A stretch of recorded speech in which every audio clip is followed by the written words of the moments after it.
This may shock you, but I don't think Hadith rejectors are Muslim. Inshallah, in this video I will explain why I think that. So you're a kafir, billah al-azim. You're not Muslim. Not only are you not Muslim, you will end up in the hellfire. Hellfire will want to swallow them, roast them, toast them. Assalamu alaikum warahmatullahi wabarakatuh, everyone. Welcome back To another episode of the Islamic podcast. Ramadan Mubarak, by the way. Recently, a video came up to my feed. I saw that brother Amy and Jay had a discussion with a Hadith Rejector. They claim that you can be a Muslim without accepting the Hadith. You serious? So they reject all hadith. That video pissed me off so much. He was just lying in the video. Let's see what this guy said and then I'll make my response. God says in Surah Al-Jathiyah, تلك آيات الله نتلوها عليك بالحق فبأي حديث بعد الله وآياته يؤمنون. These are the verses of God we recite to you in truth. So in what hadith after God and his messengers do they believe in? So basically the verse says, these are the verses of Allah which we recite to you in truth. Then in what statement in Arabic it's called hadith? After Allah and his verses will they believe? Read about this in Quran 45 and 6. Obviously in the verse of the Quran the word hadith is used. But here's the problem. It's talking about the word hadith as in statement. It's not talking about the word hadith as in sunnah. You can read about this in Quran 4:80. It says, he who obeys the messenger has obeyed Allah. But those who turn away, we have not sent you over them as guardian. So here Allah Subhanahu wa Ta'ala is literally saying that those who obey the Prophet has obeyed Allah. So clearly when he uses the word hadith in that verse, he's not referring to the statement of the Prophet. So this has nothing to do with the hadith of the Prophet or the Sunnah.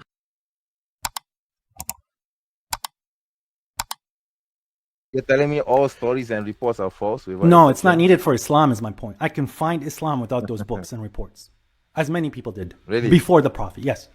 As many people found what Islam truly is without the Quran even. The Quran is the shortcut to the mentality of how you're supposed to serve your Lord. All these other nonsense, it's sectarianism. What you just said is one of the most insanely idiotic things I have ever heard. He says, and I kid you not, that you can become a Muslim not only without the Sunnah but without the Quran as well. Oh wow, he's discovered a new wahi. No, you cannot become a Muslim without the Quran or the Hadith. For example, Quran 59:7 it says, and whatever the messenger has given you, take, and what he has forbidden you, refrain from. And fear Allah, indeed Allah is severe in penalty. So here, Allah is literally saying that whatever the messenger tells you to do, take it, and whatever he forbids you, refrain from it. Again, like I want to ask this guy a question, like how do you do that if you only follow the Quran? Like where are the statements of the Prophet in the Quran? I'm about to end this man's whole career. And this is why you need the Hadith, because without the Hadith you cannot follow the Prophet, and if you cannot follow the Prophet you cannot follow the Quran. It says in Quran 4:59, O you who have believed, obey Allah and obey the messenger and those in authority among you. Allah Subhanahu wa Ta'ala is again repeating this, obey Allah and obey the messenger. Boom. Then it says in Quran 4:65, but know by your Lord they will not truly believe until they make you judge concerning that over which they dispute among themselves, and then find within themselves no discomfort from what you have judged and submit in full submission. Here again Allah SWT is literally saying when Muslims have a disagreement, they should refer back to the Prophet and listen to whatever the Prophet says. Again, how are you going to listen to what the Prophet says? How are you going to follow this commandment of Allah? Bam! In Quran 33:36, it is not for a believing man or a believing woman when Allah and his messenger have decided a matter that they should have any choice after that their affair. And whoever disobeys Allah and his messenger has certainly strayed into clear error. If Allah SWT and his messenger have decided something, you cannot say that, oh, I don't want to follow it. No, you have to follow it. Oh, bop. I can read about this in Quran 4:115. It says, and whoever opposes the messenger after guidance has become clear to him and follows other than the way of the believers, we will give him what he has taken and drive him into hell. And evil it is as a destiny. Here Allah SWT clear cut is saying that if someone opposes what the Prophet ﷺ has said, and it's been clear that he has said this, and he starts following something else, then he will go to the hellfire. He'll go to the hellfire. That's because he's no longer a Muslim. Follows other than the way of the believers. Which means, what is the way of the believers? It's guidance of the Prophet ﷺ. So if you reject the guidance of the Prophet ﷺ, you cannot be a Muslim. You cannot be a Muslim. So let me put this in a simple syllogistic form, right? If you reject the Sunnah, you're not a Muslim. Hadith rejectors or the Quranists reject the Sunnah. Therefore, Hadith rejectors are not Muslim. You are not a Muslim. Muhammad or whatever your name is, you're not a Muslim. You're a kafir. You are a kafir with a big K. Kafir, not a Muslim. You're going to the hell, okay? Unless you repent. Unless you repent, you're going to the hellfire. You are a disbeliever. You're not a Muslim. I'm sorry. You're a kafir. now. And what God says about sectarianism is they're mushriks. وَلَا تَكُونُوا مِنَ الْمُشْرِكِينَ. Do not be of the mushriks. Those who differed in their religion, who became sectarians, الَّذِينَ فَرَّقُوا دِينَهُمْ وَكَانُوا شِيَعًا. And those who split their religions and become sects. Now, let's take a look at the verse he talked about, right? He says that, the hadith, they create sectarianism, guys, right? However, he also gives us a solution in the Quran. He tells us how to not fall into sectarianism. For example, remember the verse that I just quoted? Quran 4:65. He actually tells us a solution. In Quran 4:65, it says, "But no, by your Lord, they will not truly believe until they make you judge concerning that over which they dispute among themselves, and then find within themselves no discomfort from what you have judged, and submit in full willing submission." So, Muhammad, you call yourself Muhammad, but you don't follow Muhammad, but I'm gonna call you by your name. Yes, the verse you quoted, it does talk about sectarianism. What's funny is that Allah SWT actually gives a solution to this problem. And the solution is not to reject the Sunnah, but to accept the Sunnah. You stop divisions and sectarianism by accepting the Sunnah, not rejecting it. That's literally the solution given by Allah SWT himself. And you think what, like you know better than Allah SWT? Are you that dumb? Are you that arrogant? Are you that stupid? And this is so hilarious, right? These people claim that they're the Quranists, right? They follow the Quran, but they reject the Quran. They don't accept the Quran. They only accept parts of the Quran that matches with their whims and desires, but reject others that doesn't. The problem with hadith is because you guys have so many other books to judge by, and there's so many different judgments. When the Quran is clear, that's why you're mushriks. That's why we have Islam. That's why we have Islam. That's why kita al-rijal, to know which is false and which is true. When did the Isnad become a standard, by the way? It was after the Prophet, because they wanted to distinguish between Shia hadith and Sunni hadith. And therefore they started now to actually start using the Sanad. But at the beginning it wasn't like that. So there's the four madahib, because each different city, different cities, there was a hub where they had a small set of hadith, which was not the same in different places, and they all had the Quran. Different people had different reports. So that's why the madahib was different. So it wasn't a single unity, because they did not. You are made of stupid. Like, this guy made up his own Islamic history. He invented his own Islamic history.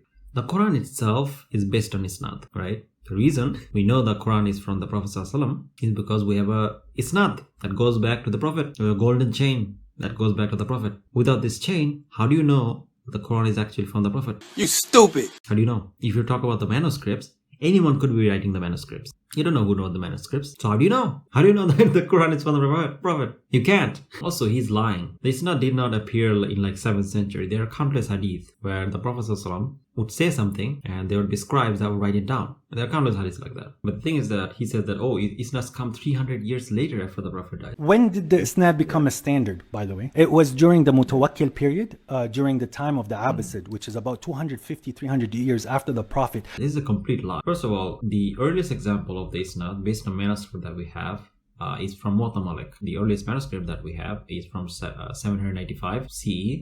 It's only 125 years after the Prophet's death. So we know this is a very early tradition, right? And here this clown is saying, it's 300 years later. Complete lie. It's only 100 years later. Another problem with this argument is that just because something comes later, let's say for the sake of argument that is true, this comes much, much later or 300 years later, that doesn't mean that it's unreliable. That's like me saying Einstein's theory is unreliable because it came later to Newton's theory. No, that's not how science works. When it comes to scientific method or this kind of historical falsification methods, the reason they're reliable is because the arguments that they're making is because of the methodology. The methodology is sound because this kind of historical falsification, this method is very rigorous and it's something that is testable, right? You can literally test it yourself. Like seriously, go to a muhaddith who memorized a hadith from Africa, and then go to a muhaddith who memorized hadith in in India. Look at the same hadith from different chain and see if they're saying the same thing or not. And they will be saying the same thing with some minor differences. You could literally go to Bukhari, look at a hadith, then go to another alternative chain of the same hadith and see if they're the same. And they will be the same. And you don't have to go to the alternate chain. You actually go to the same chain, but from a earlier scholar of the same chain and see if they're the same hadith or not, and they will be the same hadith. So we know this is the hadith tradition is reliable because we can literally test it, just like the scientific method. We can literally test it.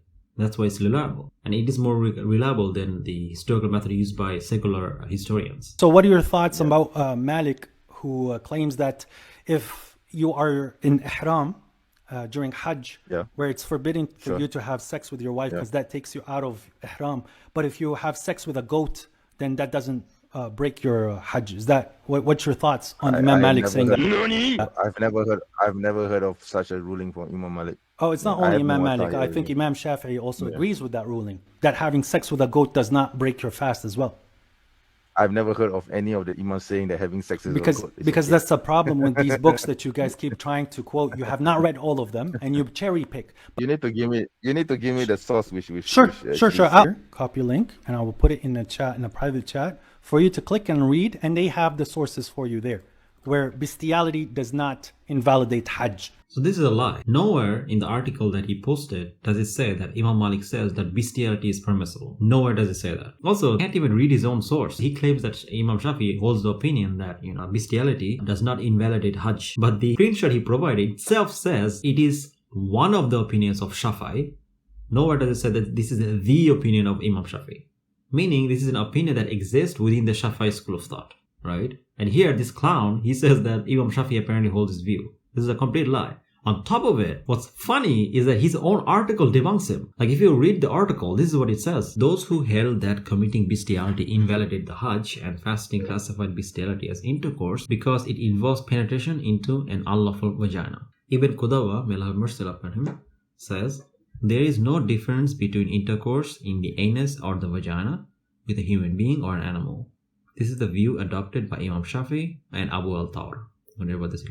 So here, they're literally saying that if you have sex with an animal, it does invalidate your Hajj. And this is the opinion of Imam Shafi, because they're saying that there's no difference between intercourse with an anus or vagina of a human being or an animal. So they're both impermissible. So here, his own source is literally saying that opinion of Imam Shafi is that bestiality does invalidate Hajj. And here, this clown, he says that, no, the opinion of Imam Shafi is the same as Imam Malik, which is that bestiality does not invalidate the Hajj. What a liar.